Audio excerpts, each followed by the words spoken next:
इसमें रिकमेंडेशन थी कि 2000 और 500 के नोट जो नए चलाए गए हैं उनको भी बंद किया जाए। और इसके अलावा तीसरा ये कहा गया कि डिजिटल करेंसी को इंट्रोड्यूस किया जाए जितनी जल्दी हो सके।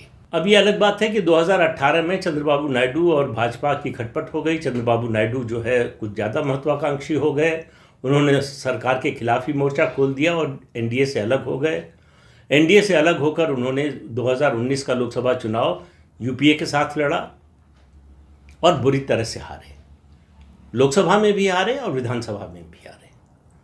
उसके बाद से उन्होंने लगातार कोशिश की कि किसी तरह बीजेपी फिर से साथ ले ले, और ये करते करते उनको जो है काफ़ी समय लगा। उसमें बड़ा रोल प्ले किया पवन कल्याण ने बीजेपी और चंद्रबाबू नायडू को फिर से साथ लाने में।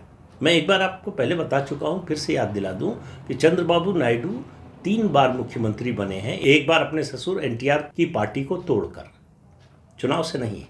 उसके बाद वो जितनी बार मुख्यमंत्री बने हैं वो बीजेपी के सहयोग से, यानी बीजेपी से जब उनका अलायंस रहा। 2014 में भी और अब 2024 में बने हैं, अब भी दोनों बार बीजेपी से उनका अलायंस रहा। ये अलग बात है कि आंध्र प्रदेश में बीजेपी की कोई बड़ी राजनीतिक हैसियत नहीं है, लेकिन प्रधानमंत्री नरेंद्र मोदी का जो असर है उसका फायदा बीजेपी का संगठन नहीं होने की वजह से बीजेपी को तो उतना नहीं मिलता, लेकिन चंद्रबाबू नायडू को मिलता है। और उनको उससे बड़ा फायदा मिलता है केंद्र सरकार के साथ होने का। तो जो राज्य की योजनाएं हैं उनके लिए फंडिंग आसानी से मिल जाती है, और दोनों मिलकर काम करते हैं तो दोनों का फायदा होता है। इस कमेटी की रिपोर्ट आई, उसके बाद मोदी देखिए कोई काम जल्दबाजी में नहीं करते, वो समय लेते हैं और समय तय करते हैं कि कब क्या करना है।